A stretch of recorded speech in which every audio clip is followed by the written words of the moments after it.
Morning, students. So, microprocessor. Now we see 8086 processor. So, what is a 8086 processor? Intel 8086. The 8086 processor has 40 pin and 20 address line. Therefore, a direct addressing capability of 2 power 20, that is 1 megabyte of memory. It has more than 20,000 instructions. Then 24 operand addressing modes. It has 8-bit, 16-bit signed, unsigned data. The clock rate ranges from 5 to 10 megahertz. It operates in either minimum or maximum mode.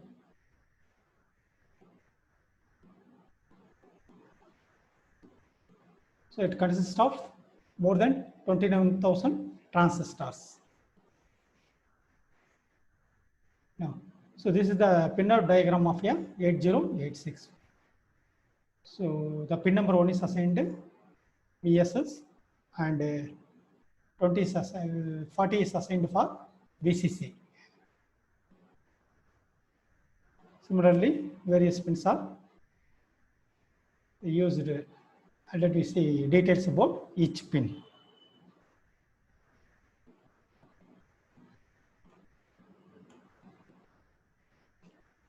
Right. So first AD0, AD15. So 2 to 39. So 2 to 39. Sorry, 2 to 16. This 16 is a pin number. 16 is for AD0 and 15 is for AD1. So 14 is for AD2, like that. AD14 is a 2 and AD15 is for 39. In which AD0 to AD7 carry low order byte of the data, and AD8 to AD15. So 15, which carries higher order data.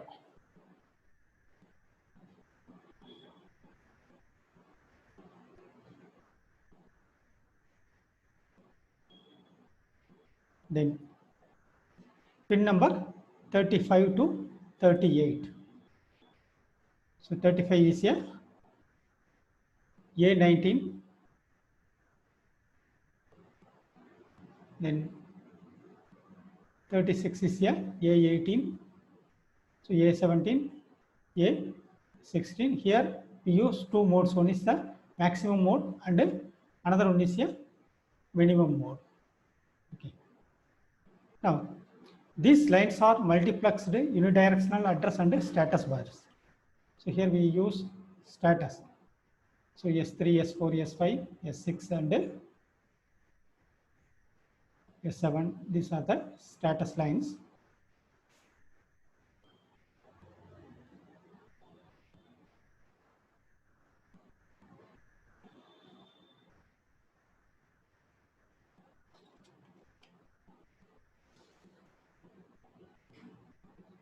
Then pin number 34, BHE, which is low. BH stands for bus high enabled. The BH signal is used to indicate the transfer of the data over higher order data bus D8 to D15. It uses 8-bit IO devices signals. It is multiplexed with the status pin S7. So using this status pin, it is multiplexed.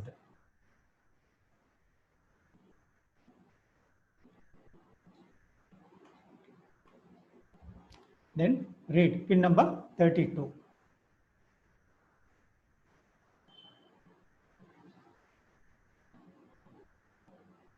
So this is the read signal.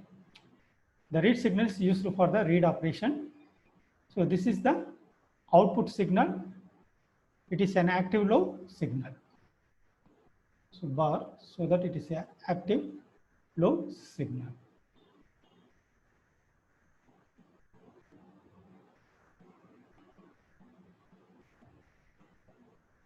Then pin number 22 is used for the ready, which is a input signal. Pin number 22 is a ready, which is a input signal. This is an acknowledgement signal from the slower IO devices or the memory. It is an active high signal. So when it is the high, it indicates that the device is ready for the data transfer. When it is low, then the microprocessor is in waiting state.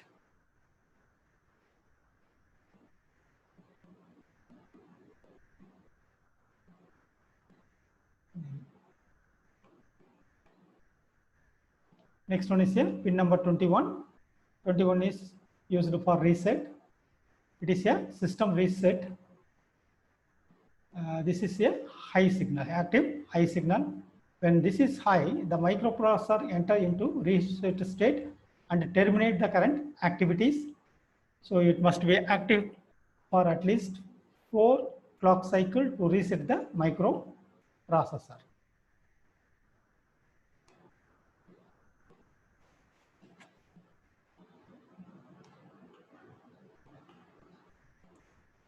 Then next signal is here, interrupt request, pin number 18. So this is a interrupt request signal. It is active high.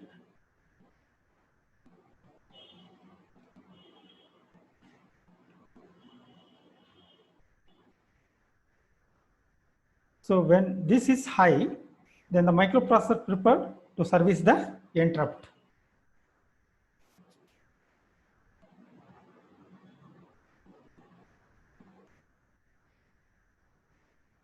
The next one is here, NMI, pin number 17. This is non-maskable interrupt signal, which is similar to INTR,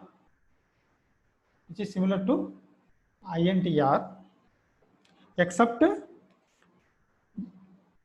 if flag bit is not consulted and the interrupt is vector 2. So it is an edge triggered interrupt.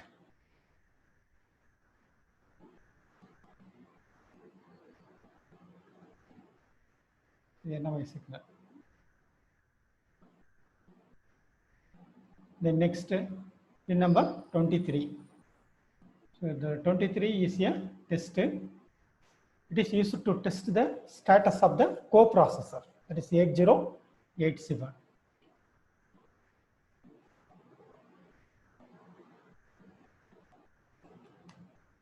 So the test is an input that is tested by the wait instruction. Normally it is connected with the 8087 coprocessor. When it is low, the execution continues, otherwise the microprocessor is in the waiting state.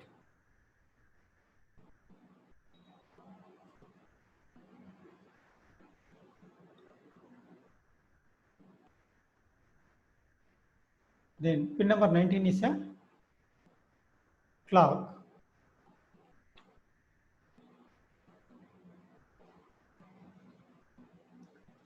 The clock input provides the basic timing for the processor operation.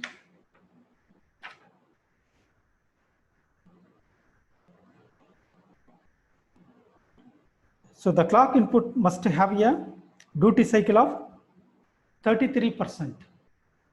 That is high for 1/3 and low for 2/3. The range of frequency of the different version is 5 megahertz, 8 megahertz, and 10 megahertz. Okay. So the first processor 8086 is use the 5 megahertz. Then Second processor uses the 8 megahertz, and third stage processor uses the 10 megahertz speed.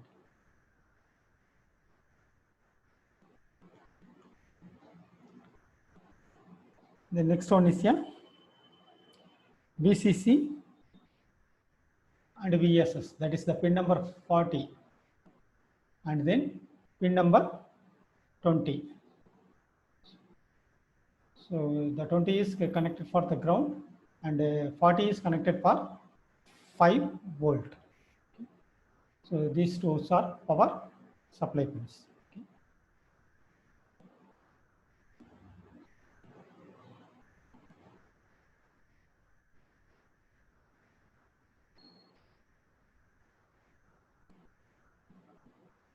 Then pin number 33. So 33 is a minimum and maximum mode. So 8086 has two modes. One is a minimum mode, another one is a maximum mode. If this signal is a high, then it works for the minimum mode. And when this signal is low, then it is used for the maximum mode.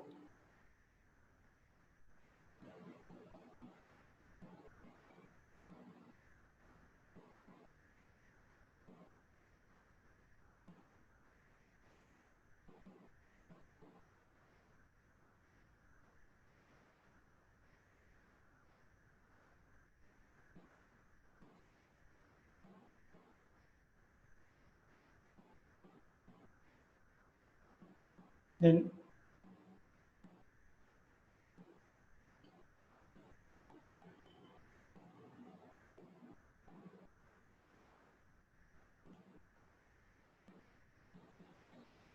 so the next we see the pin description for the minimum mode.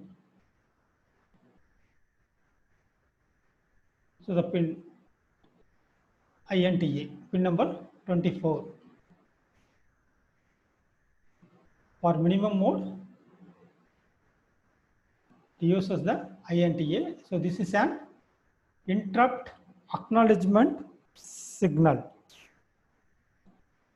The interrupt acknowledge generated by the microprocessor in response to INTR causes the interrupt vector to be put onto the data bus. So when the microprocessor receives the INTR signal, it acknowledges the interrupt by generating the signal. Okay. So this is actively low.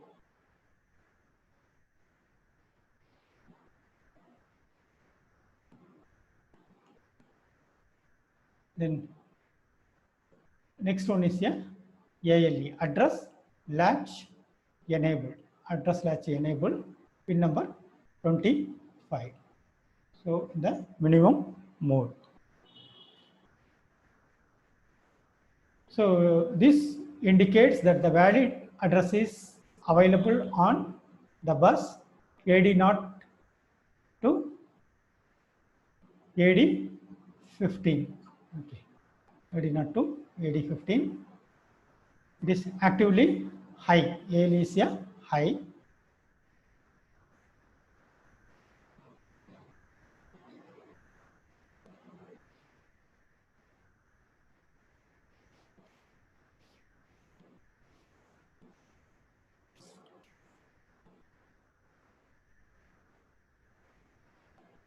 So when this AL is high, the address data bus contains a memory or the IO address.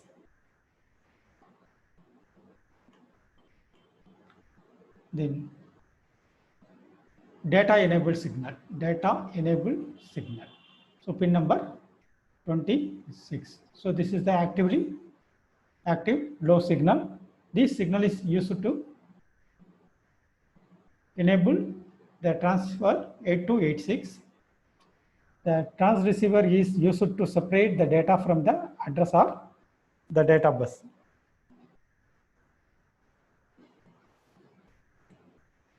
So which activates the external data bus buffers.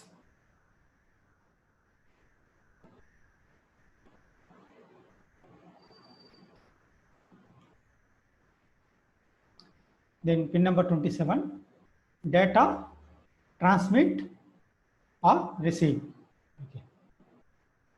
Okay. Data transmit or receive. So you decide the direction of the data flow through the transceiver.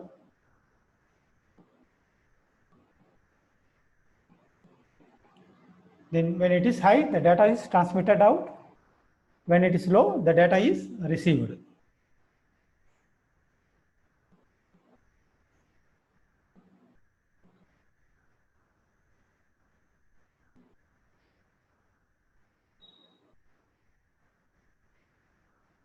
Then memory access, memory IO. So the pin number 28.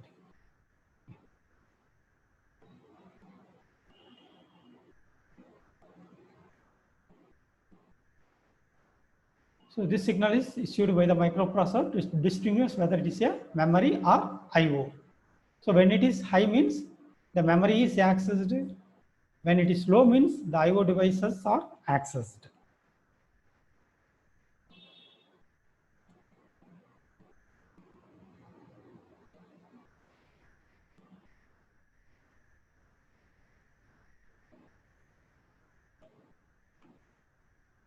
Then write signal. So pin number 29 in the minimum mode is a write signal. It is used to write the data in memory or to the output devices depending upon the status of the signal. It is an active low signal.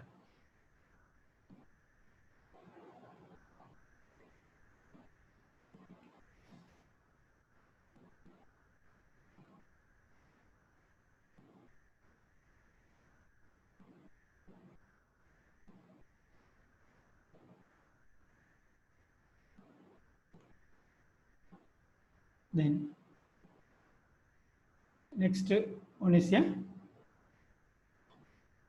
HLDA pin number 30 hold acknowledgement signal. Pin number 30 is a hold acknowledgement signal. So this indicates the microprocessor has entered a hold state. So this is a actively high signal.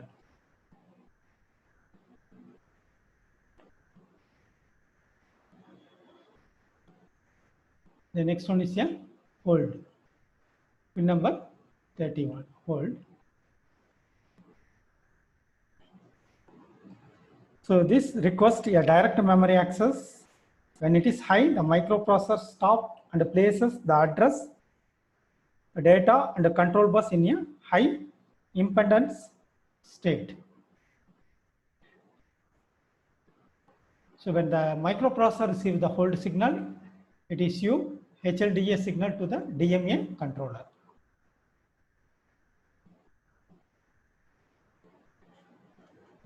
So these are the pin description of the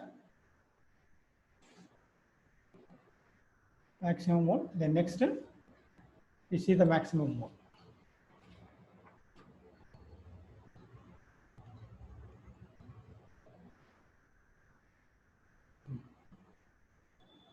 Pin number 24 and 25.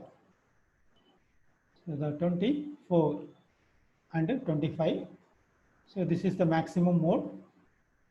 QS1 and QS0. These provide pins the status of the instruction queue. So when these two are 0 means the status is a no operation. When 0, 1 means 1 byte of opcode from the queue. 1, 0 means it is an empty queue. 1, 1 is a subsequent byte from the queue.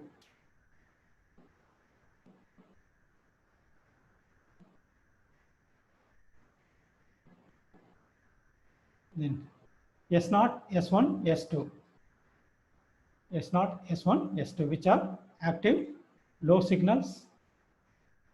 These signals indicate the operation being done by the microprocessor.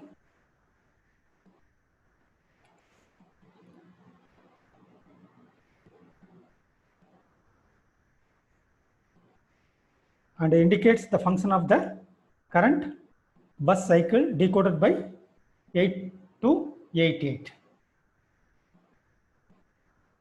The bus controller 8288 generate all memory and IO control signals. Okay.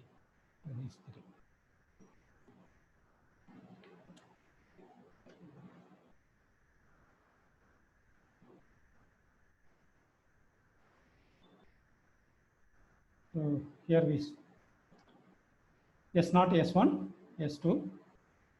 So if all three signals are 0 means interrupt acknowledgement.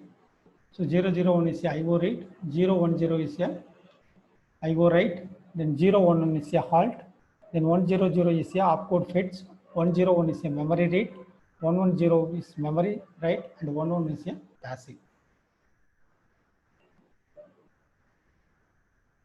Then pin number 29 is a log. This signal indicates that the other process should not ask the CPU. When it is low, all the interrupts are masked and the hold request is not granted. This pin is activated by using the log prefix on any instructions.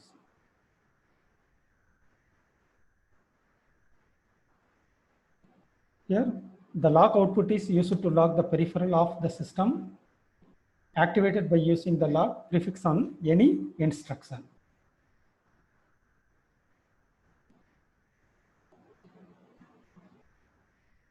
Then pin number 30, 31.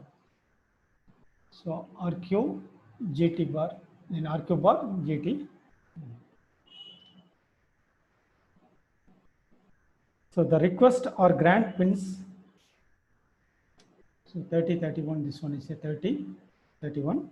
That is the request grant pins, request grant direct memory access. That is the DMA during the maximum mode operation. So it is a higher priority than RQ GT1.